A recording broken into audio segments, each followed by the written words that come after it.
Hello. In this section we're going to look at a couple of different kinds of consumer loans. The first one that we're going to look at is the idea of add-on loans, where they sort of basically take your interest for the whole time, add it on at the beginning, and then calculate your payments at that point. We're also going to look at two different ways that credit cards are handled.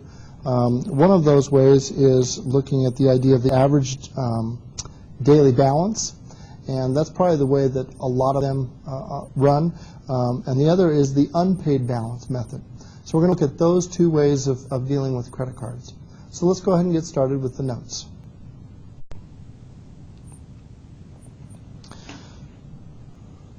So here are the second part of the Chapter 9 notes. And we're going to look at the idea of consumer loans, and we're going to start off with what are called add-on loans. And basically what happens with add-on loans is that the interest is added at the beginning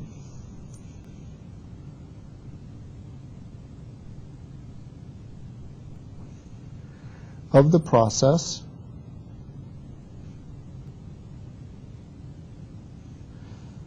and it is simple interest.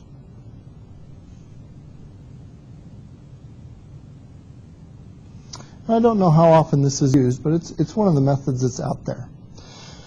Now, the formula that we have for determining the monthly payment of an installment loan like this is we take the principal plus the interest, and remember we said it's simple interest, and we divide it by the number of months.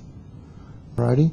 So we could also think of this as being P plus PRT over N, since we know that this is simple interest. So again, P is the same as what we've dealt with before. It's called the principal, and it is the amount borrowed, since we're dealing with loans here. It's the amount that we have borrowed. I is the interest amount. Remember, that's again simple interest. And N is the number of payments.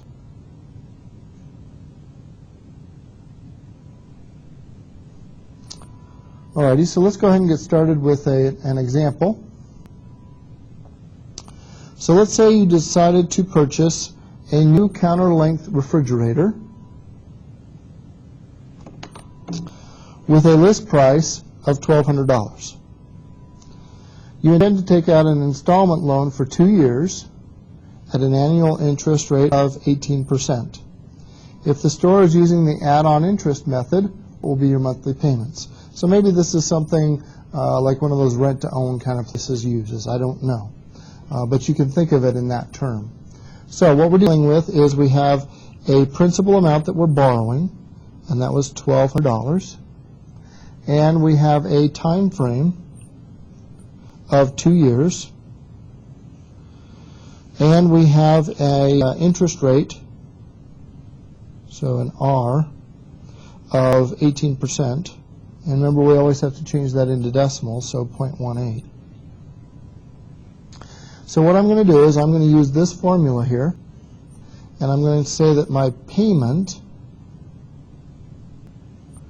is equal to my principal, which is $1,200, that's how much I'm borrowing, plus my simple interest, which is found by taking $1,200, multiply it by my interest rate, which is 0.18, times my time, which is 2 years, over the number of payments. Well, if I'm making monthly payments for 2 years, that's going to be 24 total payments.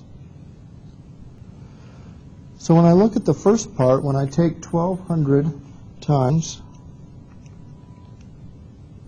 0.18 times 2, the interest that's accruing is $432. So I'm just going to add that to the $1,200 that I borrowed. So we're paying $400 in interest plus the $1,200. So it gives me $1,632 is the total amount that I have to pay back over 24 payments. Gives me a total of $68 per payment.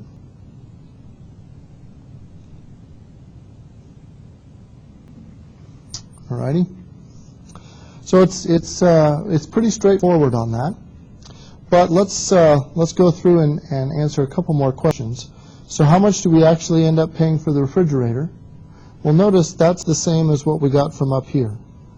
That's the interest plus the principal. Or if you take the $68 payment times the 24 payments, then you're also going to get $1,632.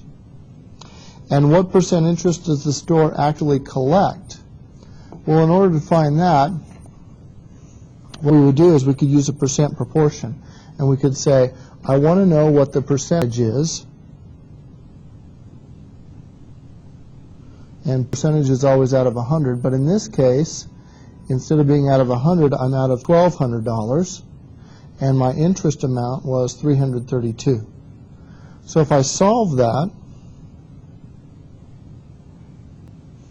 okay, I cross multiply 1,200p equals 432 times 100. Divide both sides by 1,200. I get a percentage of 36%. Now, why would I get 36% if I was dealing with an interest rate of 18%? Well, it's because it's 18% for each year, and it's over 2 years. So I end up paying 36% interest. Rather hefty. All right, let's move on to credit cards. Okay, and we have two ways of looking at credit cards. We have the unpaid balance method, which again uses simple interest. And on the next page, we will have the average daily balance method. Okay, so we're going to look at those two different methods of dealing with credit cards. So for the unpaid balance method, since it's simple interest, we use the formula I equals PRT. And again, P is equal to your principal. Only what we're going to do is, since it's the unpaid balance, we're going to take what our previous month's balance was, plus whatever finance charges got added, plus whatever purchases were made, minus whatever returns went in, and minus whatever payments. And that'll give me what my current unpaid balance is. So I start with what it was, add anything that got added to it, take away anything that got taken away from it, and that gives me what my current balance is. R is still my annual interest rate, and then my T is 1/12 because we're looking at payments being made every month. So a month is going to be 1/12 of a year. So that T is still going to represent years, but we're looking at 1 month. So our first example is we assume that the annual interest rate on our credit card is 12%, actually pretty low for most credit cards. And your unpaid balance at the beginning of last month was $500. Since then, you purchased a barbecue for $399 and you sent in a payment of $300. Using the unpaid balance method, what is your credit card bill for this month? So what we need to do is we need to figure out what all the different pieces are here. And the finance charge is going to be, that's going to be your interest. And that's going to be where we take the previous month's balance times the rate times the time. Okay? So we're going to start out by finding our P. And our previous unpaid balance was $500. Plus our interest rate is going to be, we take that $500 we owed times the rate, and our rate was 12%, so we turn that into a decimal, 0.12, times the time, it's over 1 month, so it'd be 1/12 of a year. Okay, there's our interest or our finance charge. Plus, we had a purchase of a barbecue for $399, so we'll add that on. We didn't have any returns, but we did have a payment, and the payment, and the payment was $300, so I'm going to subtract that off. So if I go to my calculator and do this first part, 500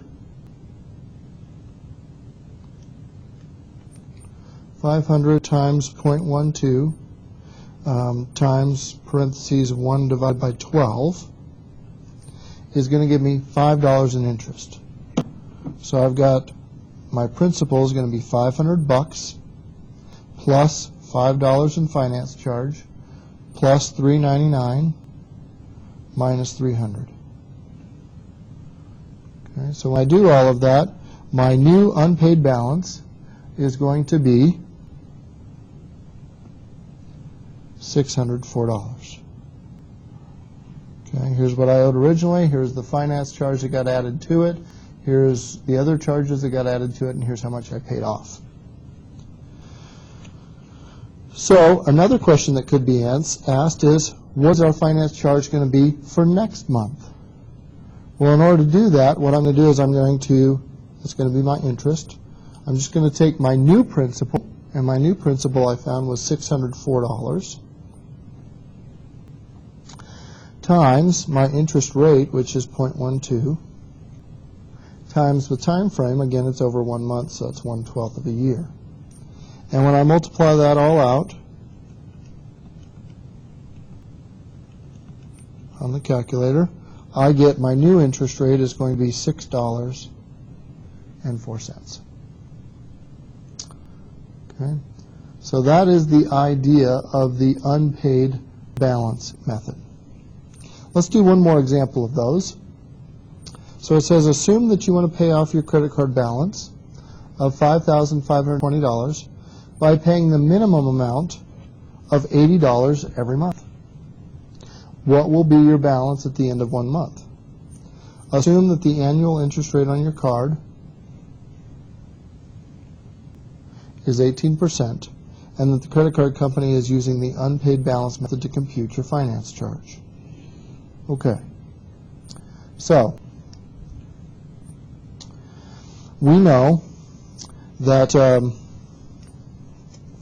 we have a current balance of $5,520.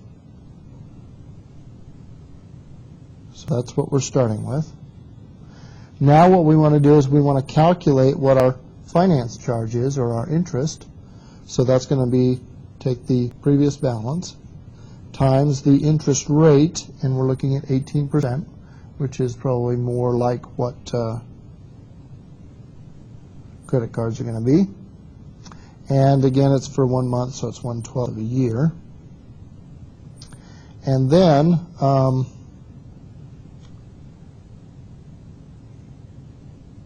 it says that we're going to subtract off a minimum amount of $80. Okay, so what's that going to do to our credit card? Well, let's see here. I've got $55.20. When I go to the calculator and put in $55.20 times 0.18 times parentheses 1 divided by 12, I get $82.80 minus 80. So notice what's happening here. Since this is more than what I'm paying off, am I ever going to be able to pay this credit card off? The answer is no, because my finance charge is larger than what I'm paying. And so at the end of the month, I'm going to owe more than what I started with, even though I didn't put anything more on the card. So, is it going to work for me to pay off $80 a month and pay this thing off? The answer is no. All right?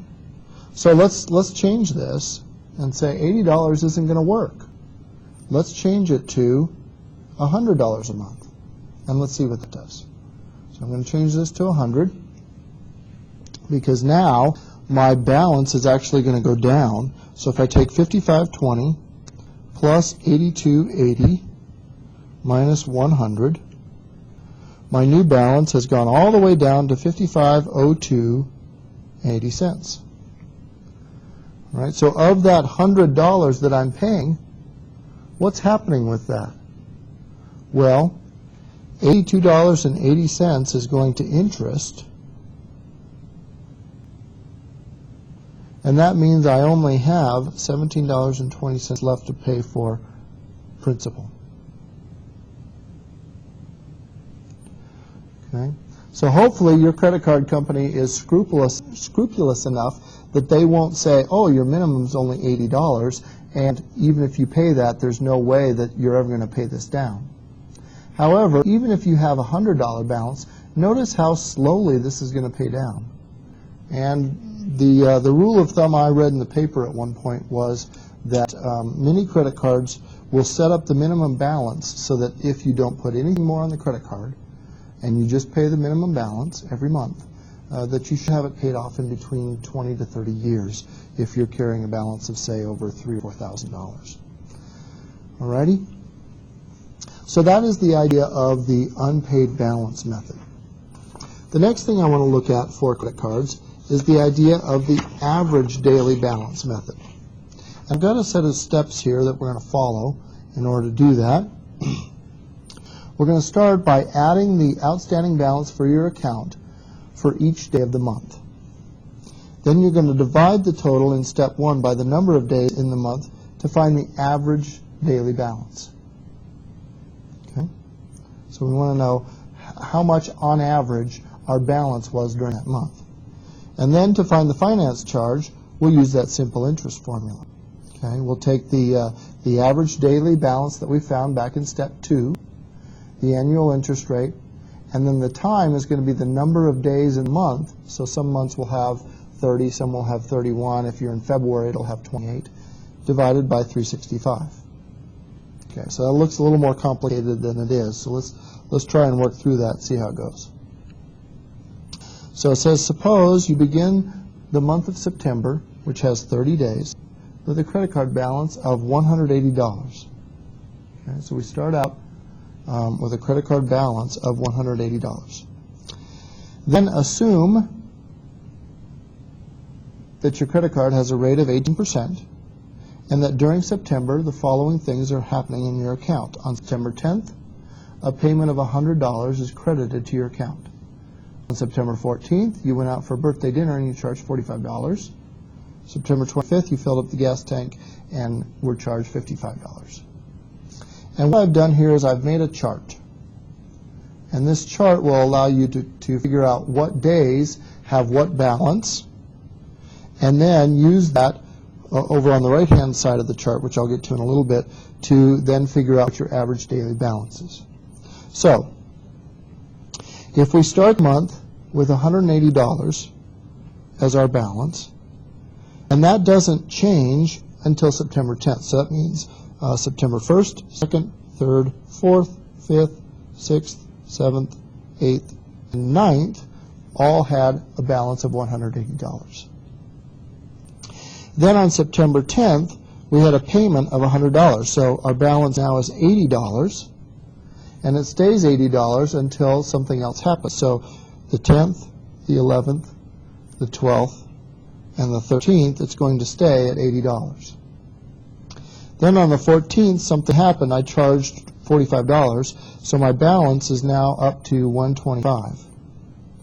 And it's going to stay that until September 25th. So the 14th, 15th, 16th, 17th, 18th, 19th, 20th, 21st, 22nd, 23rd, and 24th.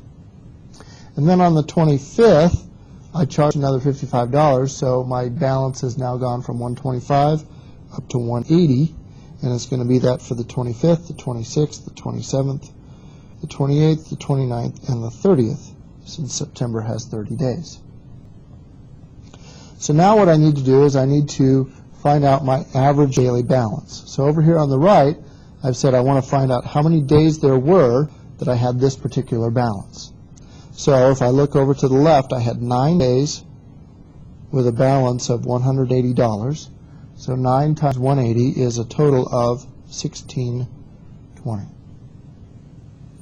Then I had 4 days at a balance of 80. So 4 times 80 gives me $320. Then I had 1, 2, 3, 4, 5, 6, 7, 8, 9, 10, 11 days at a balance of 125. So 11 times 125 is 1375. And then 1, 2, 3, 4, 5, 6 days at 180. So that comes out to be 1,080. Alrighty. So what I did was I found the outstanding balance for each day of the month. I did step 1, if you look back up there. All right. Now I'm going to find the total here. I'm basically finding an average. So I'm going to take all of these, add them all up. So if I add all of those up, I get a total of $4,395. And that was over a period of 30 days. So I'm going to go over here to the left-hand side, and to find my average daily balance, I take my total that I got out of my chart, which is $43.95, divide by the 30 days in the month, and that gives me an average daily balance of $146.50, which when I look at what I've got up here kind of makes some good sense. All right, there was a period of time when it was low, $80, but that wasn't very long. A lot of the time it was up around 180. It was spent a lot of time at 125. So that it should be between these two numbers, and the 80 will bring it down just a little bit. So that's our average daily balance. Now what we want to do is we want to find the finance charge on that average daily balance. And remember, we're using simple interest. So our interest is going to be our principal, and for that we're going to use our average daily balance, $146.50, times our interest rate.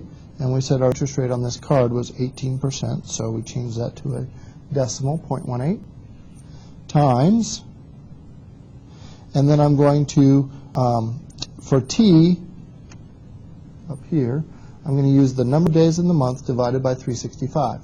So this is a fractional part of the year, and it's 365ths of the year.